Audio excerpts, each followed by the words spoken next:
In this second group of exercises, we're gonna go through three exercises full body. We'll go through a lower body, an upper body, and then a core specific exercise. First one we're gonna do is a single leg reaching deadlift, and also provide you that progression, which is a standing airplane.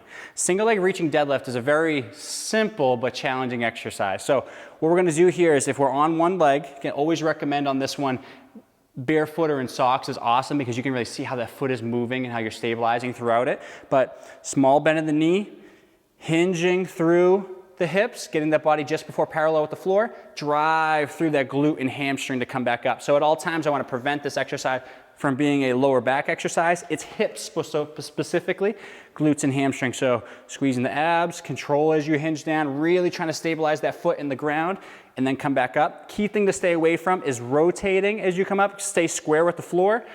And all we're going to do is 10 repetitions per side. Okay, some people like to let the arms hang, others around the hips or reaching in front, hence the name single leg reaching deadlift. As long as you're doing the movement through the hips and lower body, you can choose whichever variation you like. So let's do 10 per side. Seeing any difference from side to side as far as stability of the foot, hip, or balance. Okay, hinging at the hips. This is a hip hinge exercise with a single leg variation. Standing airplanes, if you feel like that exercise is very easy, we can go to standing airplanes, which now adds this rotational component a little bit harder, okay? So similar setup as the single leg deadlift, single leg reaching deadlift. I'm gonna put my hands around my hips on this one, or if I am next to a wall because I'm starting out, I'm losing balance, that could be fine as well with a little assistance. I'm gonna hinge not as far down as I did before. You can see I'm closer to about 45 degrees, good posture. I'm rotating around the hip joint. So my hip, my back toe, and my shoulders are moving like a unit as I rotate right around the hip joint, okay? Doing 10 repetitions. You can see the tendency of that foot to move and rock around, a lot harder to stabilize here as you go through. So just to show you from this angle here, hinging, about 45, rotating, both sides. Not going too far. What I would do early on this one, as you get through your repetitions, find the rotational range of motion that challenges you, but allows you to really hold and maintain your balance. You don't want to go too far and lose balance every single rotation. So same thing here. Some people call this the tippy twist. I like to call it the standing airplane.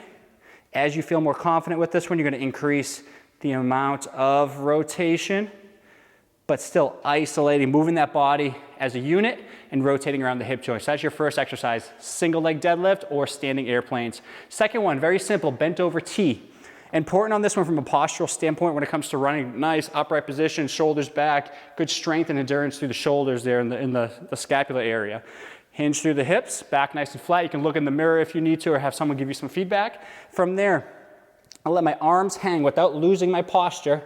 Keep my shoulder blades back, my back flat. I'm gonna just rotate my thumbs straight out to the side. So as I come up to the ceiling, my thumbs are pointing at the ceiling, and I'm able to really squeeze and engage between the shoulder blades.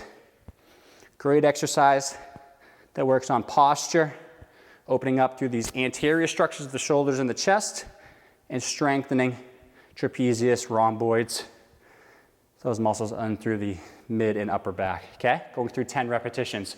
Third exercise, we're gonna go down to the ground and go into a high plank, and I'll show you the progression for that, which is a high plank with shoulder taps. So high plank is very simple. Most people getting into this traditional low plank position. High plank is just from the hands. So we're gonna try to hold this for anywhere from 30 to 60 seconds. Kind of the one exercise we're doing for time in this set. A little bit harder to bring the feet together, a little easier to go wider. It's a more stable base. Hands are under the shoulders, and I'm really pushing away from the ground. As I get into that position, I want to really focus on engaging, pulling the rib cage down, quads, glutes, hamstrings, creating tension throughout the lower body to hold me strong. Rib cage down, head and neck tucked back, tension in the legs, glutes, holding for 30 to 60 seconds. Your nose will start to get shaky. If you're really holding nice and stiff in this position, and we're going to hold for 30 to 60 seconds, depending on what works and challenges you. From there, to make this a little harder, I recommend widening the feet just a little bit when you start to add the shoulder taps. So feet are a little bit wider, hips are down, Same setup position. Exhale, rib cage down, legs locked out and creating some stiffness. From here, I'm gonna tap opposite shoulder. Slower you go, the harder. You can have a stopwatch or a phone right underneath you looking at time. 30 to 60 seconds. So just to see that one from the front here so you can see as far as how we're trying to prevent rotation. As we lift, one point of contact, so lift an arm, tendency is to shift like this. Hips down, core engaged, legs engaged. Try to really work on maintaining this nice level position, gauging the core and preventing that rotation. Same thing, 30 to 60 seconds per side. So those are the 3 exercises. We have that single leg hip hinge, whether you're doing the deadlift or the airplane. We have a bent over T, and then we have a high plank or a high plank with shoulder taps. Doing anywhere from 2 to 3 sets of these exercises, 10 repetitions or 30 to 60 seconds on your core variation.